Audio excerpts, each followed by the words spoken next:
Assalamualaikum warahmatullahi wabarakatuh. Shalom, Om Swastiastu, nama budaya, salam kebajikan, rahayu buat teman-temanku sebangsa dan setanah air. Ya, kembali lagi dengan saya di sini Leonardo Sirait di channel kesayangan kita ini, Sirait Media. Buat teman-teman yang baru nonton video ini atau kenal saya, lihat saya di YouTube, ya bantu klik tombol subscribe, share video ini. Oke teman-teman, nggak kalah seru lagi. Di video ini kita akan lihat demonstrasi penolakan revisi Undang-Undang RU Pilkada berhasil menjebol pagar gedung DPR ya, MPR dan DPR sih, di kompleks parlemen ya kan. Mereka berhasil ubrak-abrik gitu ya, yang tanaman rumputnya aja itu miliaran, itu pakai uang rakyat juga diinjak-injak, dibakar gitu ya teman-teman.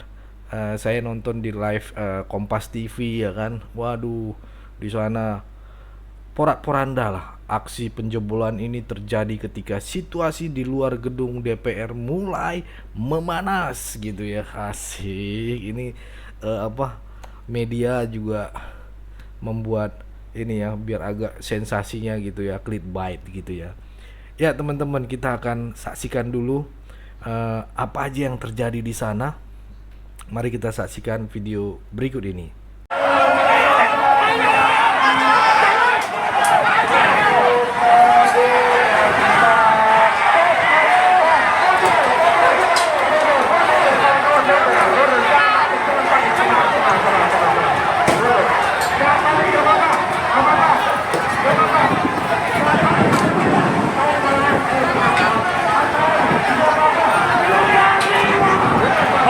Brem, awas.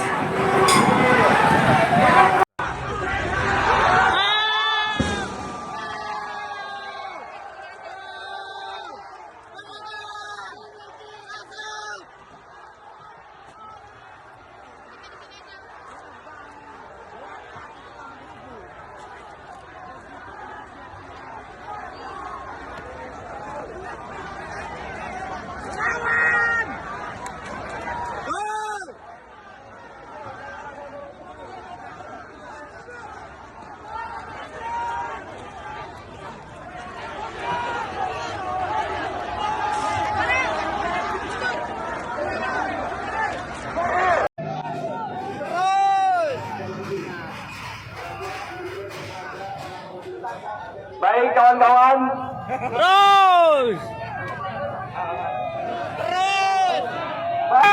dengan menghancurkan pagar DPR RI akan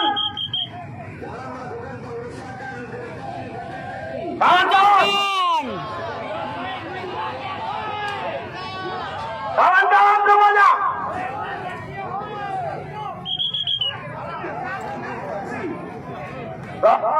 Tenang, harap tunduk. Kepada kawan-kawan yang ada di depan, satu komando di tangan saya, mobil komando.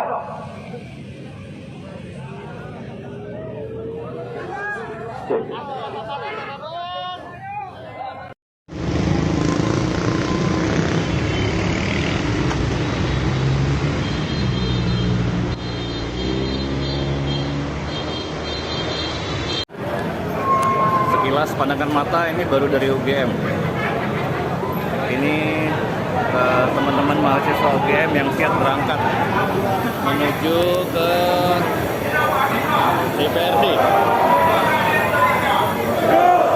Ya, ini bagi berapa sop sampai di depan sana masih banyak banget. Indonesia Raya, dan kita terhadap bangsa Indonesia dan negeri Indonesia.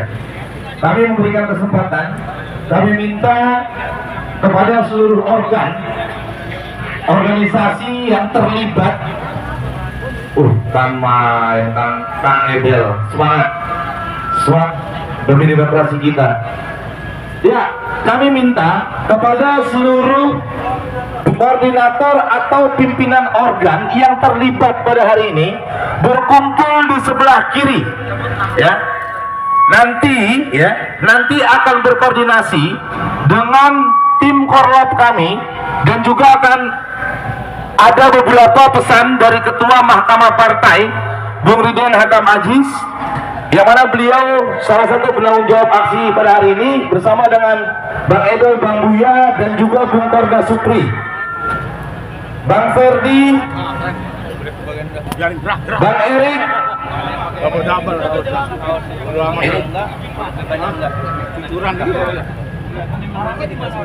sekali lagi kepada seluruh elemen, seluruh organ yang terlibat pada hari ini, silakan kumpul para korlap, berkumpul di depan mobil komando. Kita koordinasi sejenak. Bang Korda Supri, Bang Korda Supri, Bang Korda Erik, Korda Supri, Korda Erik merapat dulu, dampingi Bung Riden, Presiden dari FSPMI, Bang Edoy, Bang Ferdi. Nah itu tadi teman-teman videonya ya, ada pembakaran ban, ada juga ini apa, mahasiswa yang berkumpul ya kan, orasi dan sebagainya. Dan saya lihat juga ada beberapa artis ya yang turun juga ke sana, komika ya gitu, juga turun ke sana untuk menyuarakan gitu ya, ibaratnya kalau dibilang menyuarakan gitu ya, menyuarakan suara rakyat gitu ya, yang sudah ternodai gitu, ibaratnya yang dibilang sudah ternodai gitu. Itu kocak sih, tapi ya itulah ini teman, itulah demokrasi ya, nggak masalah gitu, kita dukung gitu, nggak apa-apa gitu, lanjutkan aja gitu. Tapi teman-teman jangan merusak gitu ya, jangan bikin kekacauan gitu atau mengganggu gitu jalan raya gitu ya, merugikan orang lain gitu. Itu jangan, karena kasihan juga gitu teman-teman ya. Sebentar.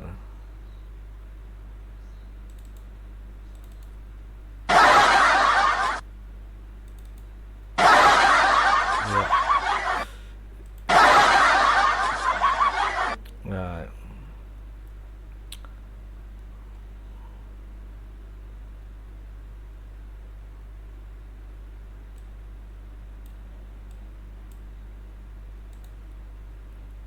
jangan merusak itu ya. Kita lihat lagi video berikut ini.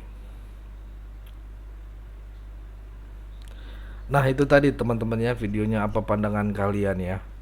Intinya di sini boleh berdemo, bisa menyuarakan suara gitu kan, suara rakyat dan sebagainya gitu kan. Tapi jangan anarkis saudara.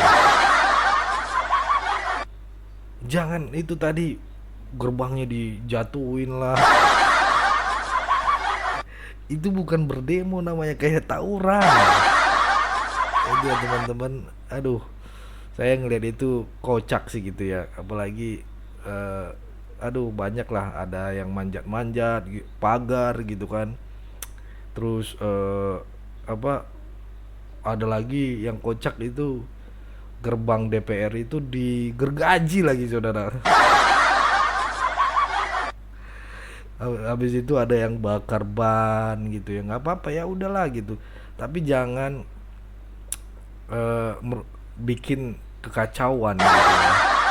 Ininya bisa memberikan masukan, orasi dan sebagainya, masalah gitu kan. Ininya kita lanjut ya teman-teman ya. Mungkin saya harus jawab ya dari sini ya, yang demo-demo ini ya. Sekarang ini kalian demo itu buat apa gitu loh.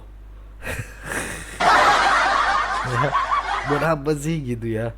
Apa kalian di demo itu dibayar? Terus dibayar sama siapa? Ya, saya bisa bilang begitu teman-teman. Sekarang begini ya, kalian ributkan itu yang kalian perkarakan itu apa sebenarnya? Jangan-jangan cuma ngikut-ngikut aja. Kayak itu tuh anak-anak SMK STM. Beberapa ada yang wawancara dikasih berapa? Dikasih 50.000 bang. Lumayan lah sisa 10.000. Kok gitu? Iya, ongkos aja udah 10.000 bang. Ditambah makan. Lumayan lah bang buat makan sekali. Ya jangan kayak gitu ya teman-teman ya. Kalau kalian dibayar tuh aduh udahlah gitu ya. Sekarang begini ya, kalian ributkan apa gitu kan? Perkarakan itu apa? Ada kenapa DPR menolak nih? Saya jelasin nih sedikit nih. Ya kalau aku bisa kasih masukan, perlu kita luruskan ini ya. Ya, teman-teman. DPR tidak pernah menolak putusan MK. Ya, DPR itu tetap akan menjalankan apa yang menjadi putusan MK. Tapi nanti 2029. Bukan menolak, hanya menunda gitu loh. Bukan menolak teman-teman, itu menunda. Sabarlah, 5 tahun itu sebentar lah itu kawan. Ya, kalian sabar sedikit lah. Sabar sedikit, kenapa gitu kan? Ingat ya, jangan pernah ada kata-kata bahwasannya DPR menolak. Hanya itu menunda gitu ya. Sekarang ini nih, ini banyak kali orang yang tidak mengerti dengan MK. Ya mereka berpikir bahwasannya ketika MK sudah mengeluarkan putusan, maka secara otomatis undang-undang putusan itu sudah bisa menjadi undang-undang. Oh, tidak begitu Pak Guso. Tidak segampang itu kawan. Ya, itu tidak bisa teman-teman. Nggak bisa seperti itu. Jadi begini ya, saya mau kasih tahu buat teman-teman yang belum paham nih, yang belum paham benar ya. Jadi begini, fungsi utama dari Mahkamah Konstitusi adalah menguji undang-undang. Apakah sudah sesuai dengan Undang-Undang Dasar 45? Jadi kalau misalnya MK ketika ada yang menggugat mereka gitu, mereka melakukan uji materi kawan-kawan. Dan ditemukan bahwasannya ada pasal-pasal yang tidak sesuai dengan Undang-Undang Dasar 1945. Yang tidak sesuai dengan konstitusi, maka mereka ya hakim yang ada di majelis gitu ya, Mahkamah Konstitusi itu mereka hanya berhak untuk merekomendasikan ya, dan memerintah DPR untuk melakukan pergantian atau perubahan undang-undang. Itu dia teman-teman. Cerdas kita dong, cerdas. Ayo dong kita belajar cerdas. Kalau nggak tahu nanya. Aduh kawan. Masa kalian di situ yang demo itu rata-rata mahasiswa kan? Cobalah searching dulu di Google. Aduh. Bikin malu kalian kawan. Ya, jadi MK itu fungsinya hanya untuk menguji ya kawan. Setelah itu siapa yang berhak untuk merubah undang-undang ya? Nih, saya kasih tahu ya, yang membuat undang-undang siapa gitu ya? Yaitu DPR kawan-kawan. Dan juga pemerintah.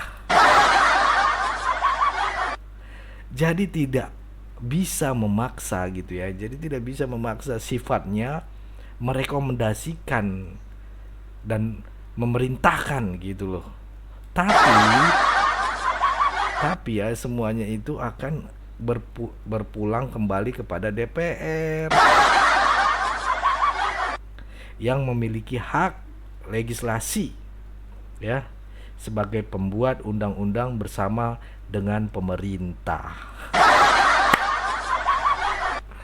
Gitu loh kawanku, kawan-kawan Sirait Media. Aduh. Nah, yang jadi masalah sekarang di DPR itu kalian nggak bisa menghimpun kekuatan karena apa ya? Karena rata-rata DPR semuanya sudah masuk di Kim Koalisi Indonesia Maju gitu ya. Ya, DPR itu kan berasal dari partai gitu ya.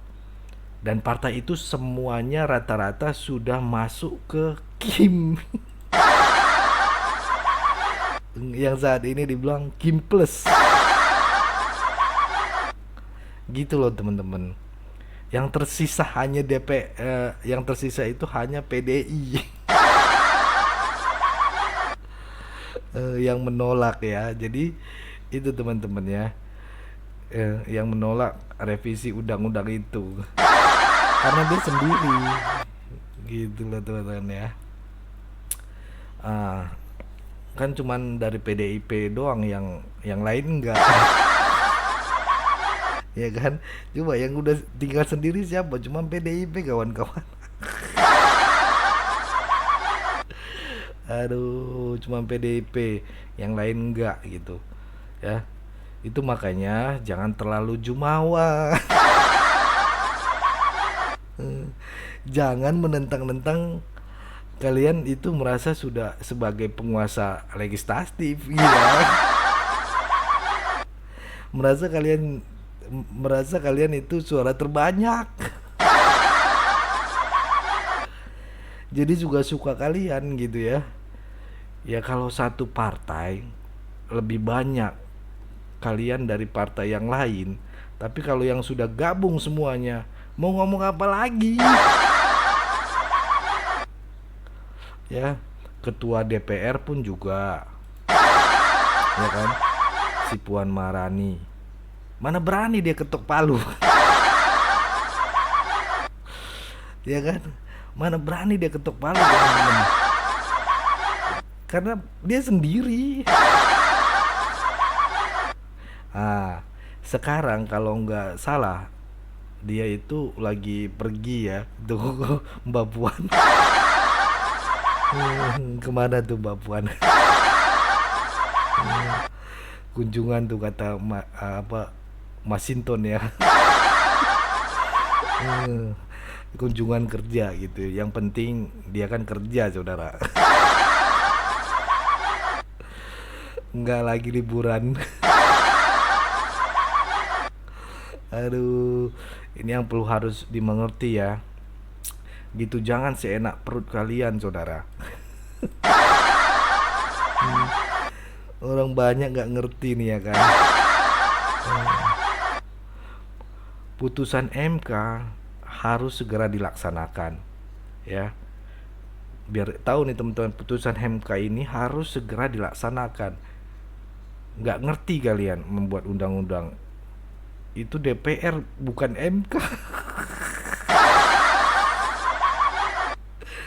Yang buat undang-undang itu DPR kawan, bukan MK. Aduh. Nah, ingat ya kawan-kawan, MK itu sifatnya hanya menguji gitu ya, menguji. Makanya itu yang dinamakan dengan judicial review. Ngerti ya? Iya, tapi kembali dulu nih kita ke masalah demo ini ya kan. Agak seru ini teman-teman. Tapi waktunya kita udah 16 ini nih, tapi kita lanjut dulu ya. Ya, masalah demo ini ya kan. Agak seru nih teman-teman. Itu nampaknya memang demo sekarang kurang menggigit ya kan. Apa nggak ada koordinatornya gitu loh. Semuanya kan sudah masuk Kim. Aduh, udah di dalam Kim, ya kan? Semuanya koordinatornya itu orang-orang Kim. Makanya acak-acakan tuh demo. Aduh, nggak punya pengalaman sih gitu ya. Itu dia ya kawan-kawan. Jadi begitu juga pesanku sama Ahok. Sabar ya, sabar Pak Ahok. Sekarang begini ya, Pak Ahok pasti aku tahu ini Pak Ahok juga sakit hati. Hatimu pasti sakit banget dengan pernyataan dari si Pak Masinton ya, yang menyatakan bahwasannya kita akan mengusung Anies. Iya kan? Dan kita akan kawal Anies gitu. Katanya gitu. Ya akhirnya sedih lah ya. Jujur gue sih sebagai fansnya dia, dulu pemenangan dia juga di 2017, sedih lah ya.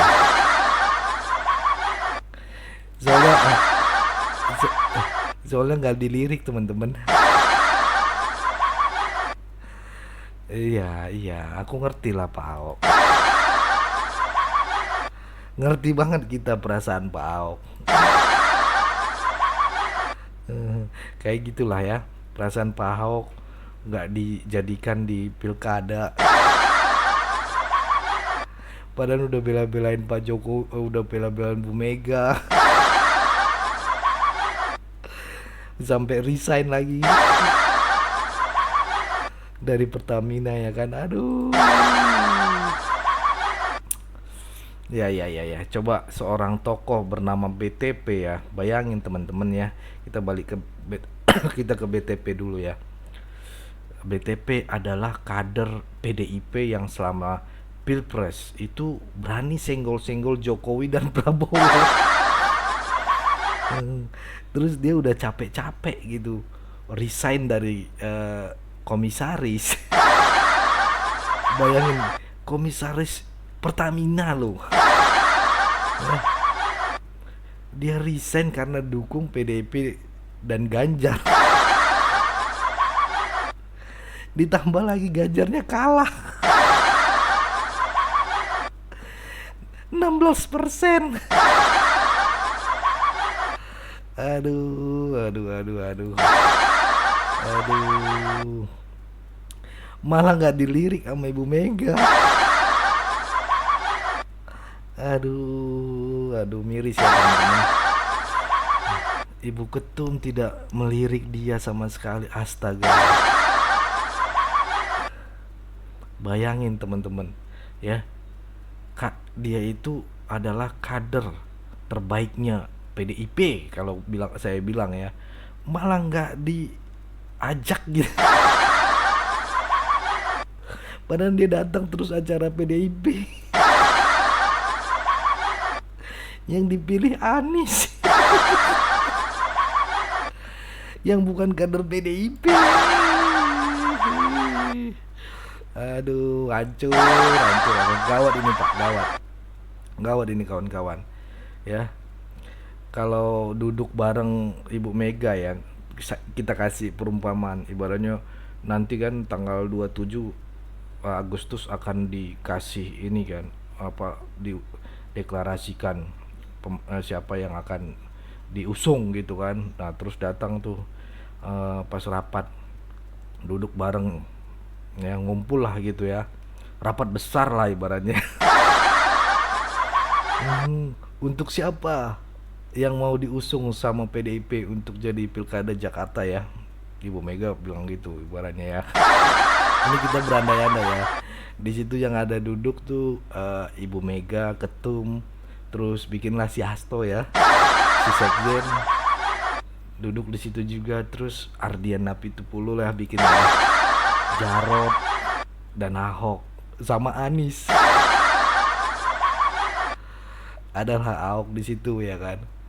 Eh, tahu Ahok di situ. Oke. Eh, dia bilang gini, ini ya, Pak Basuki, Pak Basuki, maaf ya, Pak Basuki tidak kita calonkan jadi ini. Kita yang mencalonkan Anies. Aduh, gimana perasaan Ahok, saudara? Ya kan? Gimana itu Basuki Cahayapurnama yang sudah punya pengalaman di DKI dan pernah jadi rival di tahun 2017 dengan Anies disandangkan gitu. Aduh. Terus dipilih jadi untuk masuk di gubernur melalui Banteng. Malah diusung sama partai yang dia bela-bela. Mending dia tadinya masuk Gerindra kalau saya bilang. Dulu kan dia jadi gubernur di DKI kan karena ditarik sama Pak Prabowo. Kalau nggak ditarik sama Pak Prabowo nggak jadi wakil gubernur. Astaga, astaga. Sedih ya teman-teman. Malah diusung sama partai yang dia lahir dari kader itu juga. Ahok kan sering ngomong tuh, kalau ngomong dia bilang kita kan disekolahin sama kader gini, sekolah kader ada begini. Ini disekolahin tapi untuk disimpan. Iya, untuk disimpan jadi barang antik lah gitu ya. Mau dibuat apa gitu ya namanya Ahok ini. Kalau saya udah deh. Saya minum racun. Soalnya ini ibarat diracuni gitu sama ibu angkat sendiri. Aduh miris ya. Harus apa ya? Harusnya digantikan lah dengan sosok yang kurang yang ini gitu. Jadi biar lebih jelas gitu. Jangan gara-gara elektabilitas Anies besar di Jakarta itu kan di dunia maya doang.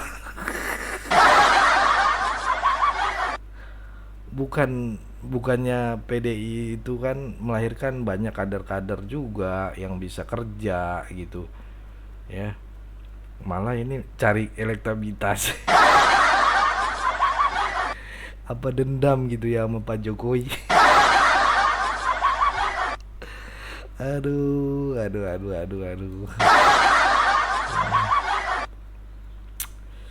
Bingung ya. Saya juga nggak tahu ini. Nanti teman-teman komen di bawah ya teman-teman ya. Ininya malah mengajukan sosok Anies yang lontang-lantung nggak punya partai. Itu kan PKS sama Nasdem kan kesel kenapa nggak dukung Anies teman-teman. Ya. Kalau tahu ceritanya teman-teman, karena Anies nggak mau jadi kader partai gitu. Dia pengen dia itu bisa jadi gubernur dari kehebatannya sendiri. Nah itu teman-teman. Jadi harus tahu teman-teman ya, dari kehebatannya sendiri, karena PKS sudah bilang kamu kalau pakai baju putih ini kita akan fight gitu kan, tapi dia nggak mau. Kelamaan ditinggal. Ya itu karena dia berpikiran gini, gua itu jadi gubernur tanpa masuk harus ke partai gitu. Gerindra ngusung gua.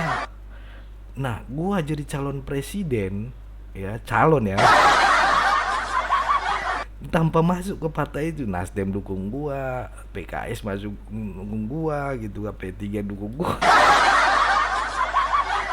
Itu teman-teman ya. Dia merasa hebat gitu ya. Makanya kedua partai itu sekarang gabung ke Kim. Coba dia mau, pasti didukung sama PKS ya. sama Nasdem gitu. Tapi ya karena sombongnya ini ya, Anies gue jadi calon presiden katanya gitu. Anies gue jadi calon presiden tanpa harus masuk partai bisa kok. Marah lah itu Surya Paloh. Gua capek-capek bikin partai, lo malah ngemeng begitu. Kata Surya Paloh, tenggelamkan dia. Kata ketumnya PKS, tenggelamkan dia. Langsung gabung ke Kim, ya kan? Aduh. Macam mana itu ya? Udah aku bilang kan, kalau sempat Anies memang dicalonkan PDIP, itu artinya darahnya Anies lebih merah daripada darahnya Ahok di Banting, kawan-kawan. Ya kan, ibarat kata dikeluarkan gitu kan. Ibarat kata kalau di rumah, di keluarga gitu ya, kita kasih contoh ya, Ahok itu anak pertama tapi dari istri selingkuhan. Aduh kawan-kawan. Jujur ya kawan, kalau sempat PDIP mencalonkan sebagai calon gubernur, kalau sempat Anies dicalonkan sebagai calon gubernur di Jakarta, itu lambang banteng diganti aja lambang onta. Ganti aja sekalian gitu teman-teman ya. Namanya kan banteng ya. Ya kan? Banteng itu identik dengan garang. Terus namanya banteng itu kuat gitu kan. Namanya banteng itu ya siap tempur. Kalau udah dibuka, kalau udah dibuka gerbang nih ya, gerbang pintu gitu, dia langsung nanduk gitu, langsung nanduk aja gitu, cari mana mau diajar nih gitu kan. Kalau banteng ya, kalau banteng. Nah kalau onta di onta itu kalau dibuka pintu teman-teman, dia keluarin pala dulu, ngelihat kanan kiri. Ngelihat kanan kiri teman-teman. Sadar gak kan kalau di sirkus itu lihat ketika ininya dibuka pintu ini kan langsung banteng, darahnya merah gitu kan. Cari mana yang berbaju merah, kain merah, diajar semua. Ya kan? Nah kalau onta dia dibuka nih kandang, sek dibuka, cuman pelongo gitu lah teman-teman ya. Aduh, aman ya teman-teman. Kita happy lah karena ini hari Jumat ya kan, jadi happy lah gitu, humoris lah. Masa kita politik itu dibawa ini aja, happy gitu loh. Jangan emosian gitu loh, malu kita ya. Gimana menurut kalian ya? Kalau tadi ya peribahasa saya ya itu.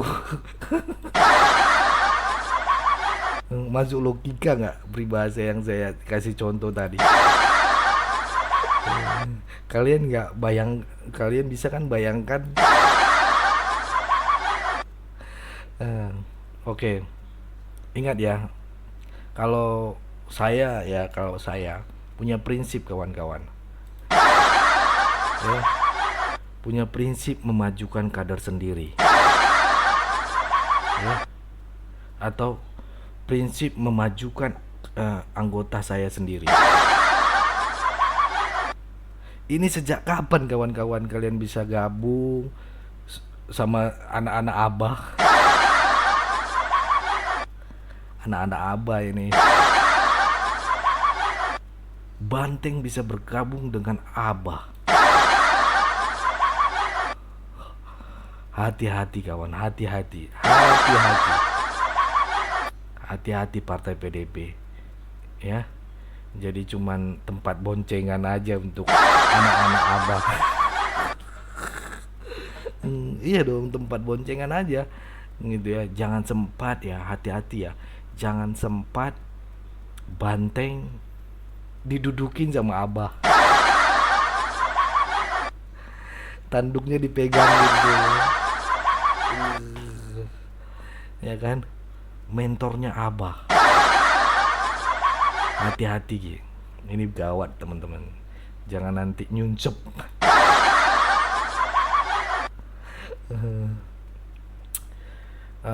Ya apalagi nih teman-teman, ini waktunya udah 32 menit nih kawan-kawan.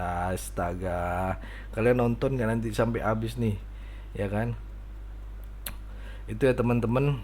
Dan juga biar tahu ya, jadi kita tahu lah gitu, PD itu kan banyak akar rumputnya gitu, wong Cili gitu kan, udah kalangan bagus lah gitu. Kalau Hasto bilang akar rumput gitu kan, masa dia gandeng si abah? Iya kan, ini kan kocak temen-temen. Kok jadi lebih berkuasa anak-anak abah daripada anak-anak banteng ya kan? Aduh, kalian komen lah di bawah ya, atau apapun itu. Kalau saya bikin nanti, mungkin saya bikin judulnya ini anak abah naik banteng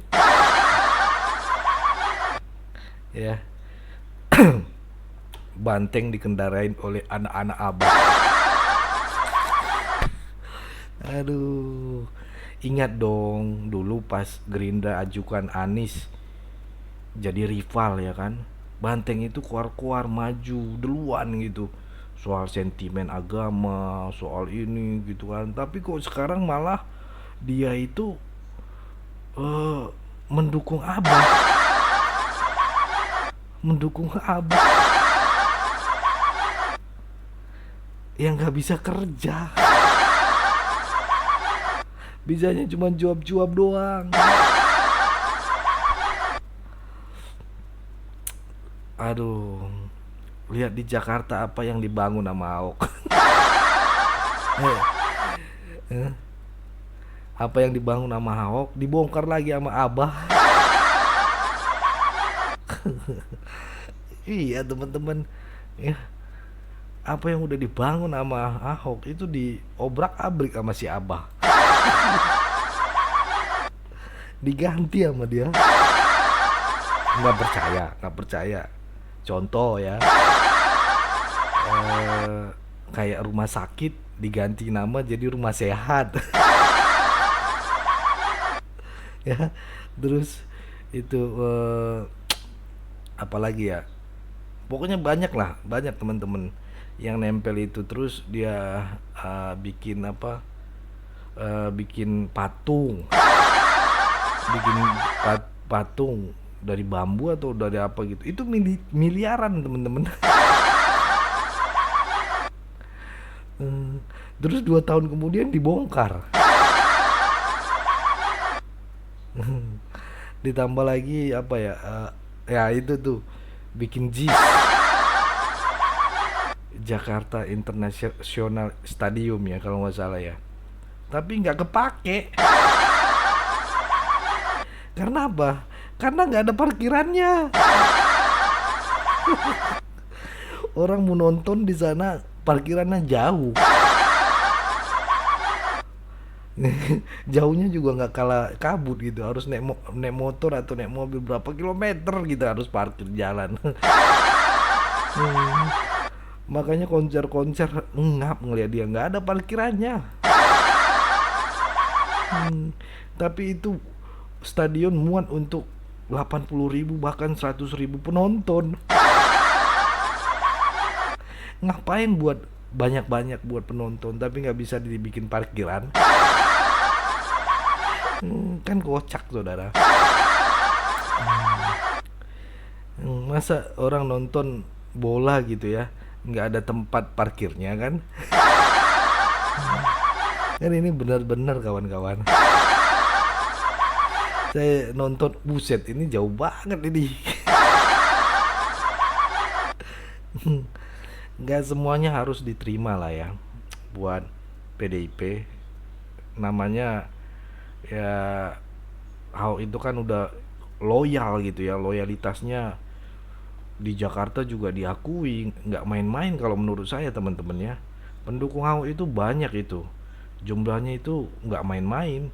Dan kalau memang harus ini maju pasti turun gitu, kayak pendukung Ahok, Jokowi juga. Tapi masalahnya nggak dipilih ya, banyak itu ya kan. Saya yakin banyak sekali, tapi nggak sebanyak demo kayak yang di MK kawan-kawan. Eh, itu aku jamin kalau Ahok maju, pengikutnya yang dulunya bersatu Jokowi Ahok akan bersatu ya, dan nggak akan ikut demo. Nggak bakalan ikut demo kawan-kawan, karena mereka itu udah tahu, udah melihat kinerja yang udah dibuat ya. Kita sudah lihat lah ya kinerja Ahok waktu dia menjabat jadi gubernur ya. Ya itu teman-temannya. Mereka mengatakan bahwa kita berharap yang kita majukan adalah kader sendiri gitu ya. Saya setuju tuh yang diomongin sama siapa, Eriko ya, atau elit-elit, ada beberapa elit-elit PDIP yang mengatakan kita akan mengajukan kader sendiri gitu. Seperti apa yang dibilang Ahok juga, pasti akan mengajukan kader sendiri.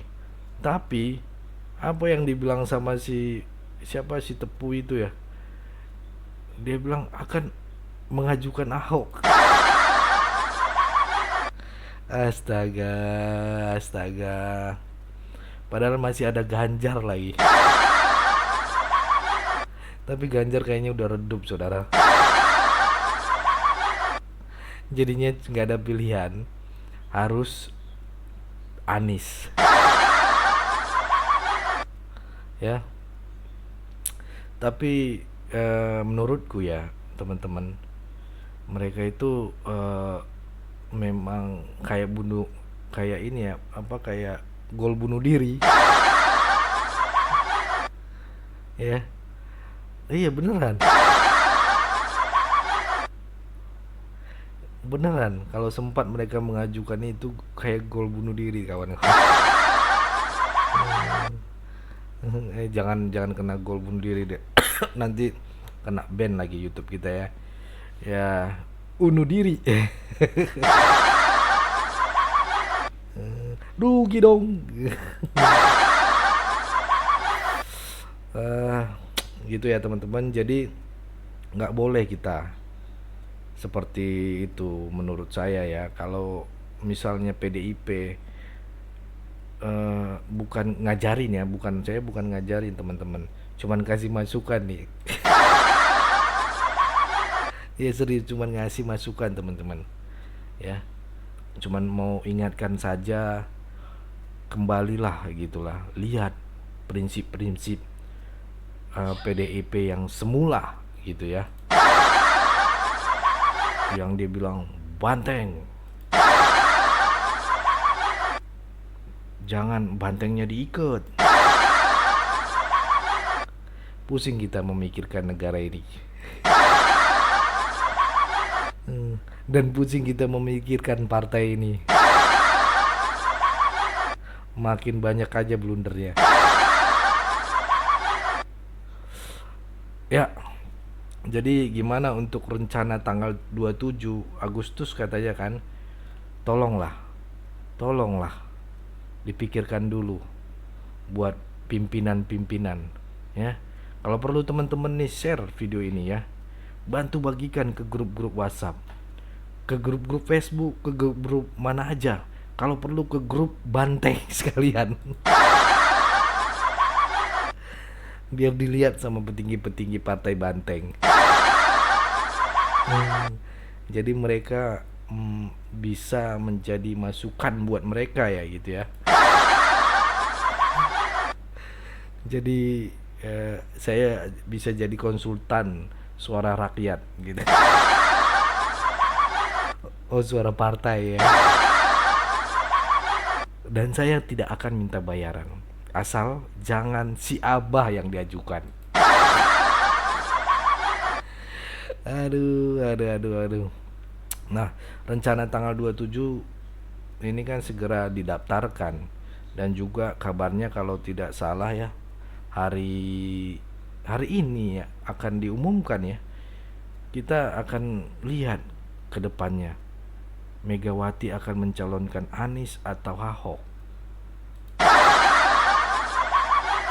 Kalau mencalonkan Anies, ya ini menjadi kabar buruk, saudara.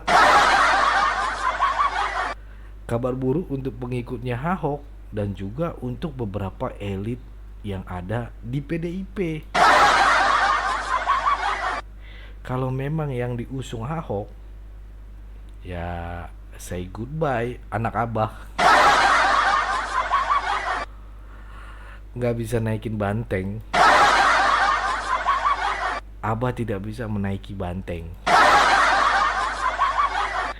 Kalau kita naik banteng itu ibaratnya kayak kita ngangon ini kan, teman-teman tahu nggak, kerbau gitu kan, kita kan dinaikin kerbau gitu kan, di atasnya gitu kan, cek gitu naik kan, itu sambil dipukul-pukul.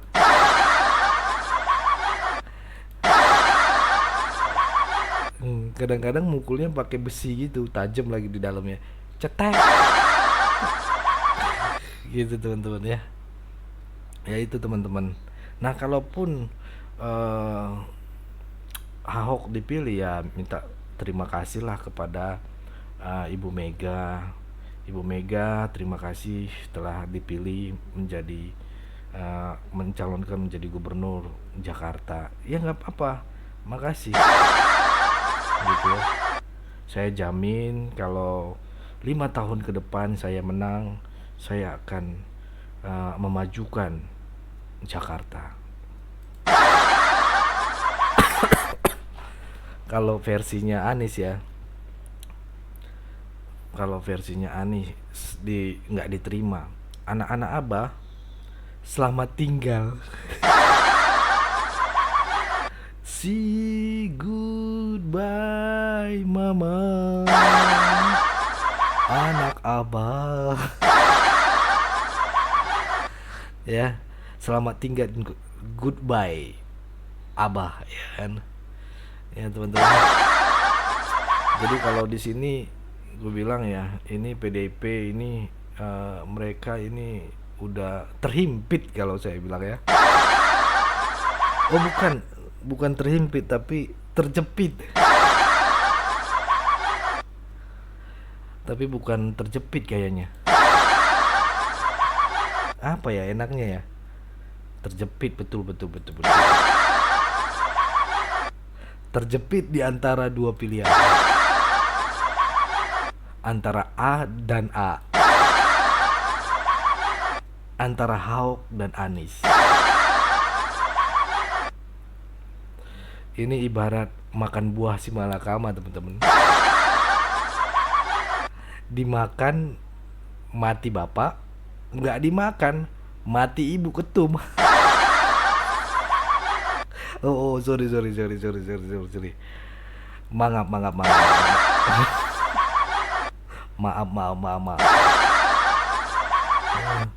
Kok malah mangap sih? Maaf bosku. Ya, bukan itu ketum gitu ya. Dimakan mati bapak, nggak dimakan. Ini kepencet ini. Ya, saya ulang, dimakan mati bapak, nggak dimakan mati ibu. Gitu aja kawan-kawan. Aduh, jadi serba salah ya teman-teman.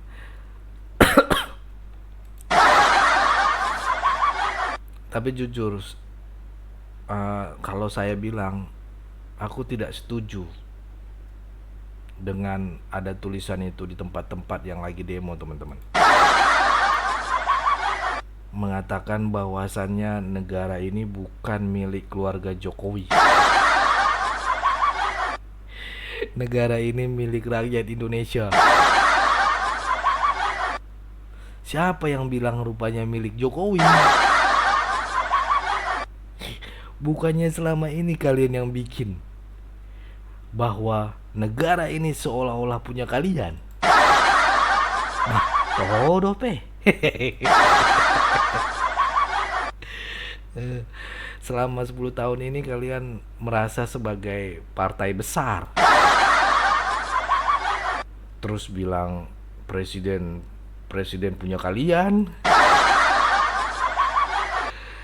DPR merasa itu semuanya punya kalian. Ya. Karena kalian yang paling banyak.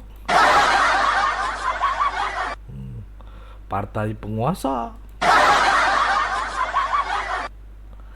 Yang bisa jadi di yudikatif juga merasa punya kalian. Gitu jadi ya.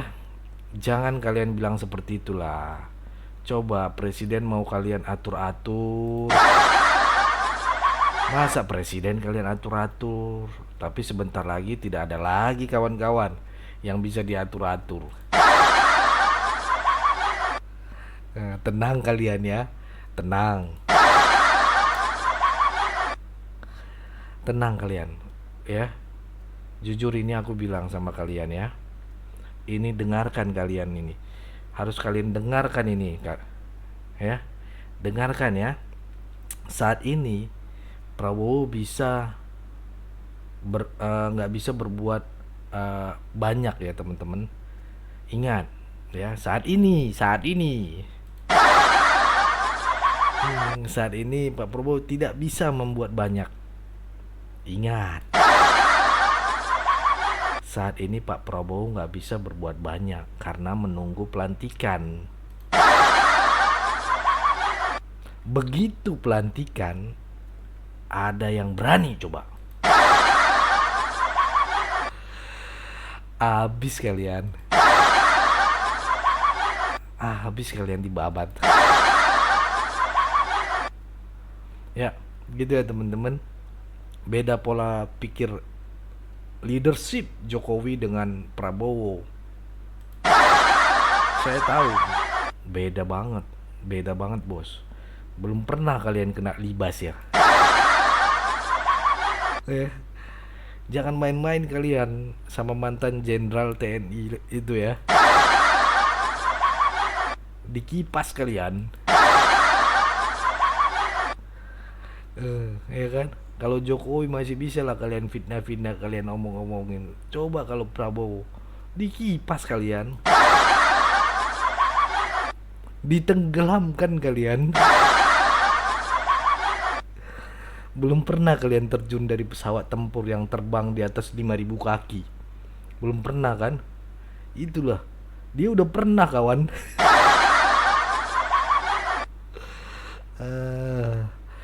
Ya aduh. Udah pernah kalian ya. Nih saya bilang, udah pernah kalian naik gunung tertinggi di luar negeri sana. Gunung apa itu nama? Gunung Everest. Kalau nggak salah ya, Gunung Everest. Berapa ribu kaki tuh? Ya. Udah pernah kalian? Dia udah pernah kawan. Belum lagi cuaca yang ekstrim dan suhu udara yang nggak normal ya. Udah pernah kalian? Belum pernah kan kalian? Dia udah pernah. Dia udah ngawal di situ. Nah, udah kibarkan bendera merah putih di sana. Di Gunung Everest itu. Jadi kalian cuma bisa naik pagar-pagar demo kayak gitu, ngancur-ngancurin. Kalian cuma bisa naikin pagarnya DPR doang. Jadi jangan main-main sama itu ya, kesatria itu. Prajurit kesatria bos ya. Habis kalian dibabat. Ya, itu kawan ya. Ini kolaborasi ini antara Prabowo dengan Jokowi. Jadi bisa dikatakan Jokowi itu, saya yakin setelah dia tidak menjabat jadi presiden, kalian harus ingat nih teman-teman, dia pasti punya posisi yang layak dibuat oleh Pak Prabowo. Ya, yang penting tidak tapi bisa jadi tidak di dalam kabinet dan ataupun apa, tapi yang jelas di luar pemerintahan ataupun mungkin di dalam pemerintahan ya, atau mungkin di dalam pemerintahan juga bisa dibuat Pak Prabowo. Yang penting dia itu dapat posisi, sehingga Indonesia ini akan menjadi Indonesia yang menuju kepada pintu keemasan. Wih, keren kan gitu. Karena kemarin yang sempat saya dapat bahwa Prabowo juga menawarkan dia, Pak Jokowi, untuk jadi ketum di Gerindra karena pengen tetap mengabdi. Kalau Bapak mau mengabdi ya bina nih Gerindra gitu. Itu teman-teman ya. Ya, kenapa Bang Leo bilang begitu? Karena kita bisa melihat sendiri teman-teman, bagaimana Jokowi dengan segala kebijakan, terus mungkin tidak disukai oleh beberapa kalangan ya kan, tidak disukai beberapa pihak, tapi terbukti beliau selama 10 tahun ini sudah membawa kita ke gerbang kemajuan. Sudah membawa kita menuju setengah jalan menuju Indonesia emas itu. Ingat ya, setengah jalan. Harus kita garis bawain itu teman-teman. Kenapa aku bilang begitu? Karena Jokowi Widodo adalah satu-satunya presiden yang mampu memiliki visi dan juga mengimplementasikan dan juga bisa mengeksekusi apa yang menjadi mimpi dari presiden sebelumnya. Ingat IKN. IKN itu inisiatornya bukan Jokowi. Mulai dari zaman Soeharto, Soekarno ya, sudah dirasa Indonesia harus punya nama ibu kota negara yang baru. Karena apa? Karena dinilai ya dari histori, dari faktor alam, dari faktor kependudukan, dirasa perlu untuk pindah mencari tempat yang lebih baru lagi teman-teman. Jadi cuman waktu itu tempatnya memang tidak di Kalimantan aja gitu ya, kalau kita bisa flashback ke bawah. Tapi kita bisa melihat progres ya ke depannya, bahwa Indonesia akan menjadi emas. Ya. Itu bisa dikatakan menjadi sebuah landasan pemerintahan Bapak Prabowo. Ya. Kenapa Abang bilang gitu, Bang Leo? Bilang menjadi landasan.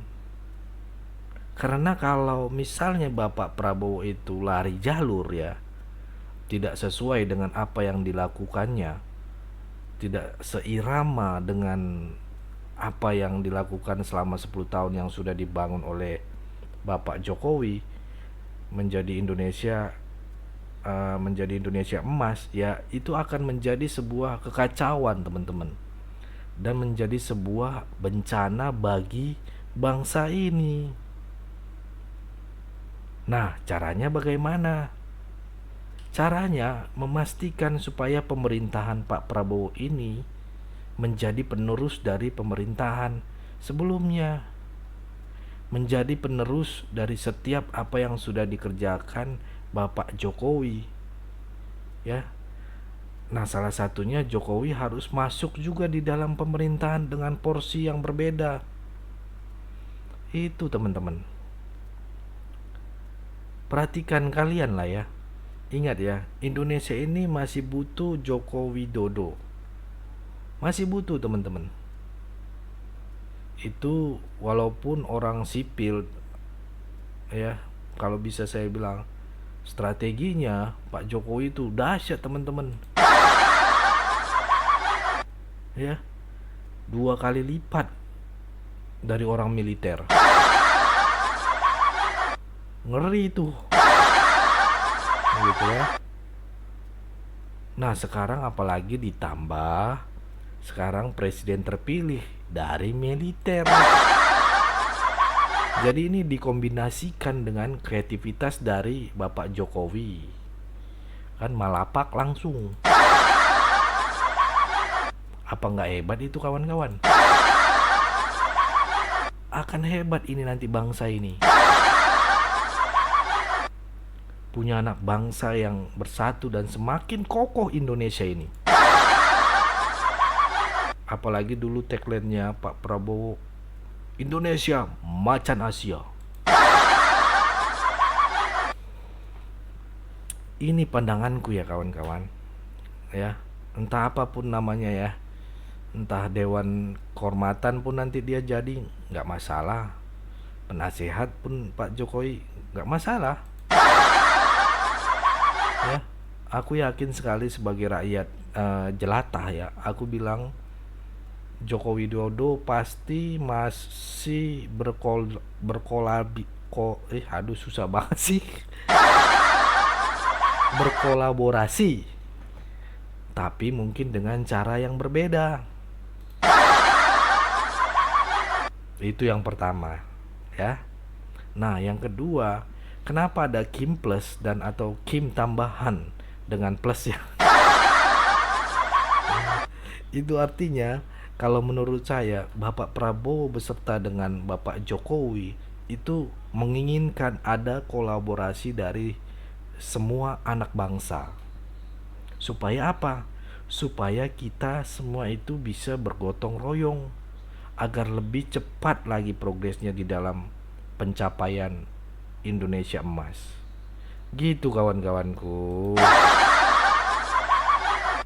Gitu loh. Gitu loh kawan. Anak Medan ya kau.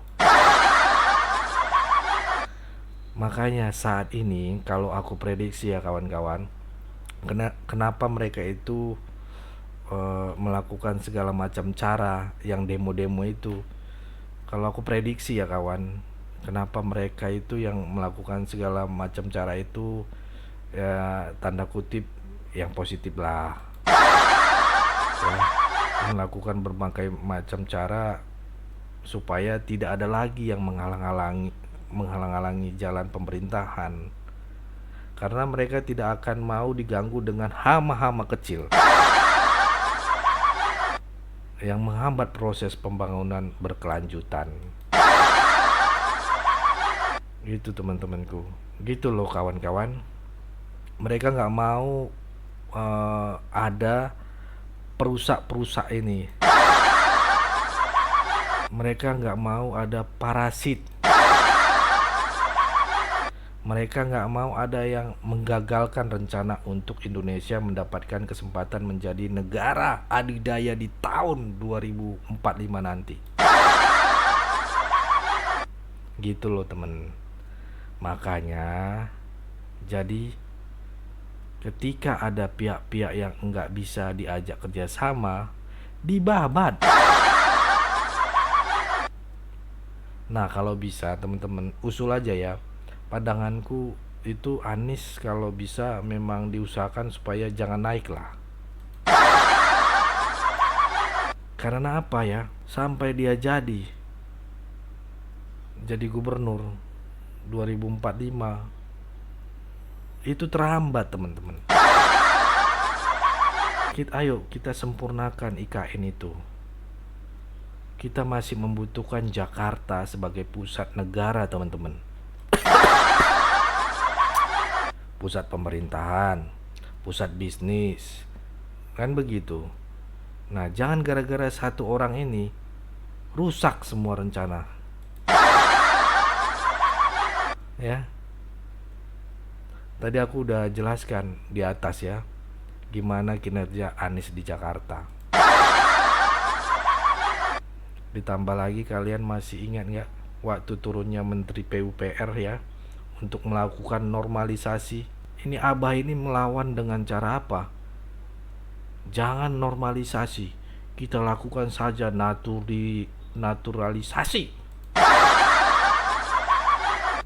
Anak Abah ini kan juga suka kali mengeluarkan istilah yang aneh-aneh kawan. Udah kita ini mau menormalisasikan, bukan mau menaturalisasi pemain sepak bola. Kita pikirkan lah dulu ya kawan-kawan ya, tolonglah ya, janganlah sampai dia. Kasihan anak cucu kita nanti. Begini, udah panjang nih ngomongan kita ini ya. Jangan sampai si Abah ini naik lah ya. Ya udah teman-teman. Ini udah jam 1 jam lagi ya. Nanti kalian nggak nonton lagi sampai habis. Tapi yang jelas buat saudara-saudaraku yang demo ya demo nggak apa-apa gitu ya. Lanjutkan. Itulah demokrasi. Tapi ingat, jangan merusak gedung DPR. Nanti diganti itu miliaran duitnya. Ya pakai uang rakyat juga. Sayang uangnya. Itu uang kalian juga kawan. Tapi sampaikan dengan bermusyawarah atau diskusi, jangan merusak. Ingat yang kemarin tirai DPR aja miliaran. Belum lagi taman-taman di sana itu miliaran itu. Kalau diinjak-injak sama dibakar, aduh berapa miliar itu. Sangat disayangkan. Apalagi itu rumput dari luar negeri lagi dibelinya. Luar negeri apa rumput tetangga yang cuma 2 bulan langsung diganti. Ya udah, itu aja teman-teman. Jangan lupa share video ini dan subscribe channel ini, channel Sirait Media. Saya Leonardo Sirait, mohon undur diri.